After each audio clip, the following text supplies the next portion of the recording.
Le régime iranien est furieux après que le président Massoud Pezeshkian s'est opposé à la garde révolutionnaire islamique au moment le plus fragile de Téhéran. La crise a éclaté au sein même du pouvoir iranien. Ce samedi 2 mai 2026, alors que l'Iran tente de soumettre une nouvelle proposition aux États-Unis par l'intermédiaire du Pakistan, l'économie s'effondre et le détroit d'Ormuz reste sous pression. L'Iran tente de négocier, mais il ne parvient plus à cacher qui dirige réellement la nation. Je vais tout te raconter, mais maintenant tu vas vouloir t'abonner à la chaîne pour rester bien informé. Des informations en temps réel, avec la meilleure qualité journalistique jamais vue. La référence en matière de crédibilité, Milson Alves? La crise a commencé lorsque Pezeshkian et le président du Parlement, Mohamed Bagheri Ghalibaf, ont commencé à viser le départ du ministre des Affaires étrangères, Abbas Aragh. L'accusation est grave. Aragh suivrait les instructions de la garde révolutionnaire islamique lors des négociations nucléaires, sans tenir le gouvernement civil dûment informé. En pratique, le président iranien aurait été mis à l'écart par une structure militaire qui agit comme un pouvoir au-dessus du pouvoir. Ce mouvement est considéré comme une trahison par l'aile dure. Pour la garde révolutionnaire islamique, Pezeshkian ne chercherait pas seulement à remplacer un ministre. Il essaierait d'arracher au commandant le contrôle de la négociation la plus importante pour la survie de Téhéran. C'est pour cela que l'affaire pèse lourd. Le président de l'Iran apparaît en train d'essayer d'affronter la machine qui contrôle les armes, l'argent, le renseignement, la répression et une partie de la politique étrangère. Le moment est encore plus explosif, car la crise interne a éclaté alors que l'Iran avait présenté une nouvelle proposition aux États-Unis par l'intermédiaire de médiateurs parlementaires. Le plan tente d'ouvrir une issue après des semaines de blocage, de pression économique, de menaces militaires et d'échanges d'accusations. Mais la proposition semble répéter l'ancienne logique de Téhéran. Alléger la pression sur Ormuz et sur l'économie sans livrer immédiatement ce que Washington exige le plus. La Maison-Blanche veut des garanties strictes concernant le programme nucléaire, l'uranium enrichi et la reconstruction des installations attaquées. Le régime iranien ne peut pas utiliser une pause diplomatique pour gagner du temps, cacher du matériel sensible, reconstruire des structures nucléaires et ensuite revenir à la confrontation.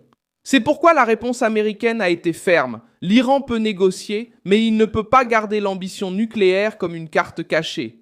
On soupçonne que cette nouvelle proposition soit influencée par des secteurs proches de la garde révolutionnaire islamique elle-même ou par des forces qui veulent garder le contrôle du jeu. Et cela explique la division. Le secteur civil comprend que sans concession, le blocage persiste. La garde, elle, essaie d'empêcher toute action évoquant une reddition. Le résultat, c'est un régime divisé, sous pression de l'extérieur et fracturé de l'intérieur. Trump a affirmé que l'Iran est désespéré de conclure un accord, mais il a répété que Téhéran ne peut pas posséder d'armes nucléaires. Dans le même ordre d'idées, il a déclaré que la marine iranienne a été détruite, que l'armée de l'air a été détruite et que les usines de drones et de missiles ont été durement touchées. Même s'il s'agit d'un discours politique, le message est clair. Washington veut montrer que l'Iran ne négocie plus par la force, mais par nécessité.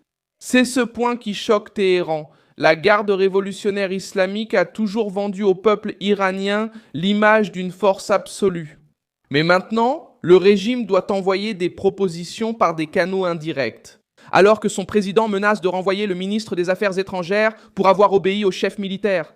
Le discours de résistance reste fort, mais les signes concrets montrent de la désorganisation, de la peur et une perte de contrôle. Le Pakistan a servi d'intermédiaire car les deux parties doivent dialoguer sans paraître céder. Pour l'Iran, Islamabad permet d'envoyer des messages sans assumer publiquement une capitulation diplomatique. Pour les États-Unis, le canal pakistanais sert à tester des propositions. Suspendre la pression. Mais ce type de passerelle ne fonctionne que lorsqu'il y a un commandement clair. Et aujourd'hui, la grande question est justement celle-ci. Qui parle au nom de l'Iran? L'économie est l'autre facette de cette crise. Le département du Trésor des États-Unis a averti les compagnies maritimes de ne pas payer de taxes à l'Iran pour le passage dans le détroit d'Ormuz. Ni en monnaie traditionnelle, ni en actifs numériques, ni par échange, ni par de prétendues donations. Le message est clair, toute entreprise qui aide Téhéran à transformer Ormuz en source de revenus pourrait faire face à des sanctions. Cela touche le régime là où ça fait le plus mal, dans ses caisses. L'Iran a besoin du commerce maritime, du pétrole et de la circulation dans le golfe Persique. Lorsque Washington coupe la possibilité de percevoir des revenus, bloque les navires et menace les entreprises qui commercent avec Téhéran, le régime perd de l'argent, de la marge de manœuvre et du temps. La garde peut parler de résistance, mais une résistance sans revenu devient de l'usure. Le détroit d'Ormuz est l'une des routes les plus sensibles au monde pour le pétrole et le gaz. L'Iran a cherché à utiliser le détroit comme arme contre le monde et les États-Unis ont riposté en faisant de même contre l'Iran. La différence, c'est que Washington a une puissance financière et une présence navale. Téhéran a une économie fragile, une monnaie en chute et une population fatiguée de payer la facture. La pression militaire n'a pas non plus disparu. Les autorités des États-Unis ont discuté de nouvelles options pour Donald Trump, y compris une possible vague courte et intense d'attaques contre l'infrastructure iranienne. Des informations évoquent aussi l'intérêt de déployer le système hypersonique Dark Eagle au Moyen-Orient si la guerre s'intensifie. Cela ne signifie pas une attaque automatique, mais cela sert d'avertissement. Si Téhéran bloque les négociations, Washington pourrait hausser le ton. La monnaie iranienne est déjà un avertissement. Le rial est tombé à des niveaux très bas face au dollar, tandis que les sanctions, le blocus et l'incertitude minent le commerce. Quand la monnaie se déprécie, les prix montent, les salaires baissent, les entreprises coupent leurs coûts et les familles ressentent la crise jusque dans les produits de première nécessité. La rhétorique du régime ne freine pas l'inflation, ne stabilise pas le marché et ne met pas de nourriture sur la table, d'où l'importance de la dispute entre Pesach et Lagarde. Elle montre que la pression américaine a ouvert des fissures au sein même du système iranien. Ce n'est pas seulement Washington qui dit que le régime est affaibli. Le président iranien tente de limiter l'influence des commandants sur la diplomatie, le Parlement s'en mêle et le ministre des Affaires étrangères devient la cible.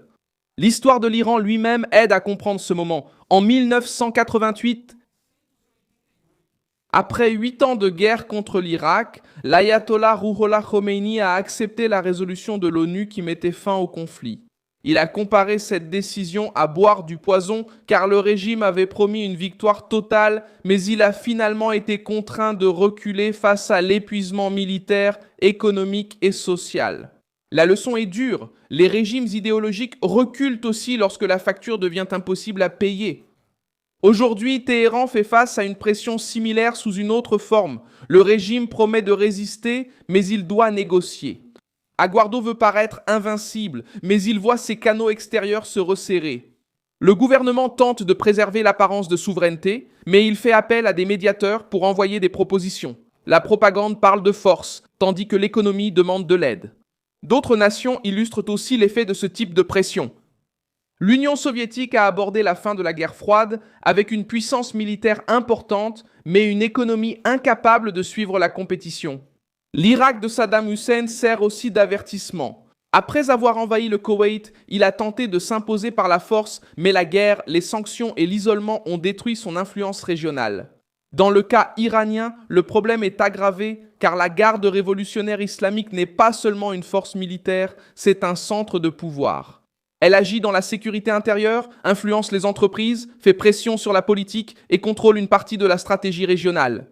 C'est pourquoi, lorsque Pesachkin tente de limiter son ingérence, le choc n'est pas administratif. Il s'agit d'une lutte pour le cœur du régime.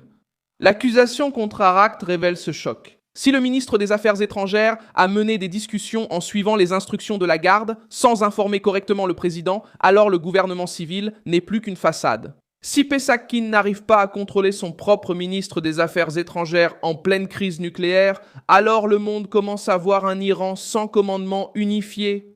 Même ainsi, la garde ne devrait pas reculer facilement. Pour ses commandants, céder sur le nucléaire, accepter les exigences américaines et alléger la posture dans le détroit d'Ormuz peut sembler être une défaite stratégique. Ils craignent qu'une concession n'ouvre la voie à d'autres. D'abord la négociation nucléaire, puis les missiles, ensuite les milices alliées et enfin la structure même du pouvoir.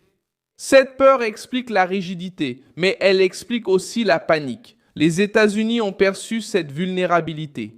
C'est pourquoi la stratégie mélange blocus, sanctions, menaces militaires et pression diplomatique.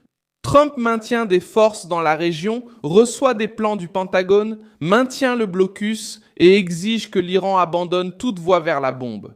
Le message est calculé. Le régime ne respire que s'il cède. L'Iran est arrivé à un point où l'apparence de force ne suffit plus. La proposition via le Pakistan montre la nécessité de négocier. La menace contre Araghish montre un manque de contrôle interne. L'avertissement des États-Unis montre que Washington veut fermer les failles financières. Le débat sur de nouvelles armes montre que l'option militaire reste d'actualité. Et la chute économique montre que le temps joue contre Téhéran. Au final, le régime iranien panique, car la pression ne vient plus seulement des États-Unis. Maintenant, elle vient de l'intérieur même du système. Pezeshkian tente d'affronter la garde révolutionnaire islamique. Ghalibaf s'oppose au ministre des Affaires étrangères. Araghish devient le symbole de l'obéissance au commandant. Et Washington observe la fissure tout en maintenant le blocus. Le résumé est simple. L'Iran a tenté d'utiliser Hormuz et le nucléaire comme arme de chantage, mais s'est retrouvé piégé dans une crise qui expose la faiblesse du régime à l'extérieur comme à l'intérieur. Laisse un like sur cette vidéo, abonne-toi à la chaîne et à la fin, jette un œil aux commentaires pour t'engager encore davantage dans la communauté Milson Alves. Suivant.